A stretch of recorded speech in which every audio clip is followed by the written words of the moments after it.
ልባም ሴትን ማን ያገኛታል? እንደሞ ያገኛት ነው። የፊውቸሩን ስታይ ደግሞ የተሻለ ነገር ሊሆን ይችላል። Just a little bit of alcohol, a little bit of cigarette. I'm already singing back. እኔም ይለያዩ አልመሰለኝም። አሁን ናቲና ቺኩ ናቲ ሻዬ የፈለገ ተጫዋች ብትሆኚ ምን ብትሆኚ ከአሜሪካ ቪዛ አትበልጭ። ሎንግ ዲስታንስ ሜሪጅ ነው የሚሆነው ለተወሰነ ጊዜ ማለት ነው። አሁን ብዙ ሰው አይዞ እንደሚለኝ አውቃለሁ። ያው ትንሽ ይከብዳል። ሎንግ ትንሽ ሳይሆን ይከብዳል። ግን የፊውቸሩን ስታይ ደግሞ የተሻለ ነገር ሊሆን እንደፈለግነው አይደለም። ምንድነው ብዙ ሰዎች ዮኒ ማኛ በናቲ ባለ ጉዳይ ምን ትላለ? ናቲ እጮኛው ሌላ ሰው አገባችና ከሌላ ሰው ወለደች፣ ያውም እሱ በአንድ አመት ውስጥ የተከናወነ ነው ብለው ምን ትላለ? ያንተን ነገር እንደው በቺኮሎጂ ፒኤችዲ ስለያዝክ ዘግበን ብለው ያሉኝ ወንድምና እህቶች ያሉና በዚህ ነገር ላይ አንዳንድ ነገሮች ልበል። አንዳንዴ ህይወት እንደዚህ ናት። ምንድነው ማናችንም ቢሆን መጠንቀቅ ያለብን በተለይ በባለትዳሮች ላይ ገብተን የማይሆን አስተያየት እንዳንሰጥ። በሁለቱ መካከል የተፈጠረውን ነገር ማንም የሚያውቅ የለም። በሁለቱ ቢሃይንድ ክሎዝ ዶርስ ይባላል። በተለይ በትዳር ላይ ስንገባ እጅግ ጥንቃቄ ማድረግ አለብን ሁላችንም። ከቤት በስተጀርባ ያለው ጉዳይ፣ በመኝታ ቤት ያለው ችግር ምኑ የምናውቀው ታሪክ የለም። በጣም እንደሚዋደዱ አውቅ ነበር። በጣም ወጥቶ ሰይፉ ላይም ሲጠየቅ ምናምን ነገር መጀመሪያ ላይ ከሰይፉ በፊት ማለቴ ነው እሱ ራሱ በቃ ህይወቴን ሞልተዋለች ምናምን ብለው ሶሻል ሚዲያ ላይ ወጥተው ሲናገሩ ነበር። ግን አሁን የምናገረው ምንድን ነው ለወንዶችም ለሴቶችም አንዳንዴ እንዴት ነው ነገሮችን ቶሎ ከአንድ ፍቅር ላይ ወደ ሌላ ፍቅር ለመዛመድ ጊዜ እንኳን የማይፈጅባቸው ወንዶችም ሴቶች አሉ። ሽው የሚሉ ምናምን ነገር ሽው በቃና ትንሽ አንዳንዴ ያሳስባል፣ ያስጨንቃል። ወንዶችም ሆነ ሴቶች አታስመስሉ። ትዳር በማስመሰል የሚኖርበት ላይፍ አይደለም። አታስመስሉ። እናንተ ለሶሻል ሚዲያ ሰው እንዲወዳችሁ ሰው እንዲላችሁ እንዋደዳለን እንፋቀራለን ብለ ውስጥ ደግሞ ቤት ውስጥ ጆንያ ሚጥሚጣ የምትሆኑ ከሆነ ምንም ትርጉም የለው። ትዳር ለሰው ሳይሆን ለእናንተ የምትኖሩት ነው። ብዙ አበሻ የሚሸወደው በዚህ ነው። ብዙ አበሻ ትዳሩ ውጭ ላይ ወይኔ እነሱን ትዳራቸው ሲያስቀና ምናምን ይባላሉ።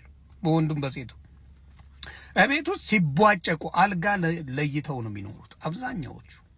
አልጋ ተነጣጥሎ ለሰው ግን ባለትዳር ናቸው መባል ይፈልጋሉ። የአበሻ ትልቁ ድክመት ምንድነው? ለራስ መኖር ትቶ ሰው የሚለውን የሚያስደነግጠው ሰው ነው። እኔም ሚሊዮን ነገር ማንም ቢል ቦታ ሰጥቼ ያላ ባናቱ ቢተከል አልሰማ። ለራስ መኖር ጀመሩ። ትዳር ለራስ ነው፣ ፍቅር ለራስ ነው። ኤኒቲንግ የምታደርጉን ነገር የራስ ስለሆነ አብዛኞቻችሁ የእናንተ ችግር ደግሞ ብዙ ጊዜ ለሶሻል ሚዲያ ህይወቴ ናት ህይወቴ ነው ተባብላችሁ በሰከንድ ተጣልታችሁ ሌላ ላይፍ የምትጀምሩ ሰዎች ትዝብት ነው ትርፉ። አይተናል። እኔ ታዝቤያለሁ። ይቅርታ አድርጉልኝ፣ ልጅቷን ታዝቤያታለሁ። ምክንያቱም እንደዛ የተባባላችሁ ፍቅረኞች በአንዴ ውጥንቅጥ ወጥቶ እሷ ሌላ ትዳር ይዛ አግብታ ምናምን ነገር ልጅ ወልዳ ምናምን ነገር ያየሁት ነገር አለና ትንሽ እሷን ወደ መታዘብ ይቻላል። ምክንያቱም አንዳንዴ ትንሽ መረጋጋት፣ ራስን ማጥናት፣ ከዛ በኋላ ወደ ፍቅረኛ መሄድ እንጂ ከአንዱ ሲልነጠሉ ወደ ሌላ ሽው የሚባል ነገር ወንዶቹም ጥንቃቄ ብታደርጉ ጥሩ ነው።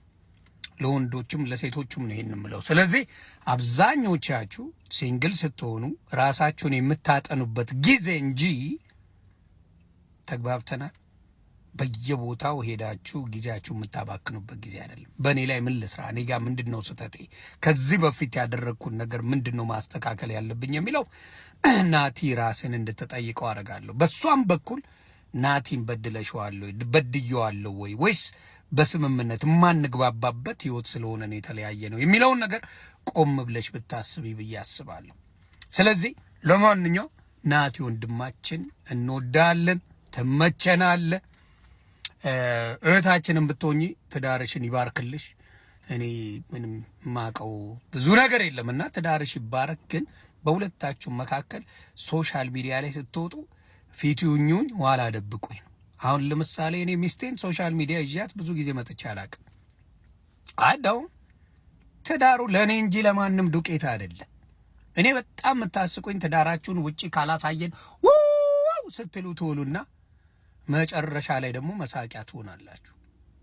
ስለዚህ ስታፕ ትዳር የራስ ነው፣ ቤት ነው፣ በራሳችሁ የምታረጉት ነው። ስለዚህ ውጪ አውጥታችሁ ያዙ ይልቀቁኝ የሚባለው ነገር ከዚህ ትምህርት ውሰዱ እላለሁ። ሰላማችሁ ብዝት ይበል። ይመቻችሁ ፋሚሊ። መልካም ጊዜ። ልባም ሴትን ማን ያገኛታል? እንደሞ ያገኙት ነው አትገኙ እንኳን እንደሚለው ማን ያገኛታል? ትገኛለች። እኔ ልባም ሴት ከቀናቸው ሰዎች ውስጥ አንዱ ነኝ። ይሄን ደግሞ በጣም ነው ፈጣሪን ማመሰግነው። ግን ለኔ ደግሞ ሁሉንም የሞላልኝ ነብይ ነው ማሰብ። ጓደኛው ባልም በቃ ሁሉንም የምፈልገውን ነገር አምጥቼ የማወራው በቃ የጎደለህን የሚሞላ ሰው ብዬ አስባለሁ። እንደዚህ ሙላቱ አሪፍ ነው። አንቺ ሙላቱ ነው እኔ አግኝቻለሁ። ያው እኔ ደግሞ ብዙዎች የኔን ላይፍም ስላዩት ያሳለፍኩትን ነገር ስላዩት በቤተሰብም ጉዳይ እግዚአብሔር በሚስት ይክሳልና ስጦታዬ ነው ማለት አያር አገኘት የኔ ለምችለው ከዛ ሁሉ ካለፉት አዘኖች በኋላ እግዚአብሔር እሷን ስለሰጠኝ ለኔ ስጦታዬ ነው ማለት ሙላቱ ምናምን ትላለች በእናታችሁ አያር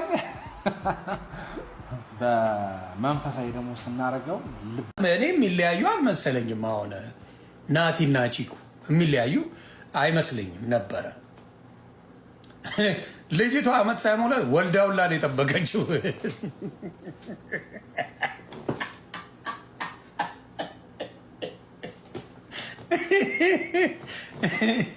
እምልህ በአመት ውስጥ እንግዲህ በተለያዩ ሽው ብላ ይህን ሰው እየጠበሰችው ወዲያው ተወለደ ልጅ በአመቱ። ምክንያቱም 9 ወር ይፈጃል አይደል እንደ አንድ እርግዝና ከዛ ልጅ ለመውለድ። ስለዚህ በተለያዩ በ15 ቀን መካከል ሄዳለች ልጅቷ፣ ወይም ደግሞ ከዛ በፊት ይተዋወቃሉ። ማፍሬንድ ከአሜሪካ አትበልጭም። ናቲሻዬ ይቅርታ አድርጊልኝ አራዳ ልጅ ናቲሻዬ፣ የፈለገ ተጫዋች ብትሆኚ ምን ብትሆኚ ከአሜሪካ ቪዛ አትበልጭ። ናቲ ትመቸኛለህ፣ ግን ከአሜሪካ ቪዛ አትበልጥ። ግን ለኔ ደግሞ ሁሉንም የሞላልኝ ነብይ ነው ማሰብ። ጓደኛው ባልም በቃ ሁሉንም የምፈልገውን ነገር አምጥቼ የማወራው በቃ የጎደለህን የሚሞላ ሰው ብዬ አስባለሁ። እንደዚህ ሙላቱ አሪፍ ነው። አንቺ ሙላቱ ነው እኔ አግኝቻለሁ። ያው እኔ ደግሞ ብዙዎች የኔን ላይፍም ስላዩት ያሳለፍኩትን ነገር ስላዩት በቤተሰብም ጉዳይ እግዚአብሔር በሚስት ይክሳልና ስጦታዬ ነው ማለት አያር አገኘት የኔ ለምችለው ከዛ ሁሉ ካለፉት አዘኖች በኋላ እግዚአብሔር እሷን ስለሰጠኝ ለኔ ስጦታዬ ነው ማለት ሙላቱ ምናምን ትላለች በእናታችሁ አያር በመንፈሳዊ ደግሞ ስናረጋው ልባም ሴትን ማን ያገኛታል? እንደሞ ያገኙት ነው አትገኙ እንኳን እንደሚለው ማን ያገኛታል? ትገኛለች። እኔ ልባም ሴት ከቀናቸው ሰዎች ውስጥ አንዱ ነኝ። ይሄን ደግሞ በጣም ነው ፈጣሪን ማመሰግነው። በእውነት ወንዶች ልጆች ፈጣሪ ምስክሬ፣ አንተ ሴት ልጅ የምትወድ ራስን የጠበቅ ጊዜ ነው። ጽድት በል። እኔ የብዙ እኔ አበሻው እንዳለባበስ ነርቭ የሚነካ በእውነት ፊዚካሊ ነርቭ የሚነካ ነው። ሴቶች እኮ እንደኛ ፊዚካል ያያሉ። ቢያንስ በተወሰነ መልኩ ኦኬ ሊሉበት የሚችሉ አጋጣሚ አለ። ፊዚካልም አፈር መስለ በዛ ላይ ደግሞ ቻፓ ከሌለ እንዲህ ምን ልታደርግ ነው አንተ ጋር የምትመጣው? ምን ለመሆን ለመቃጠል?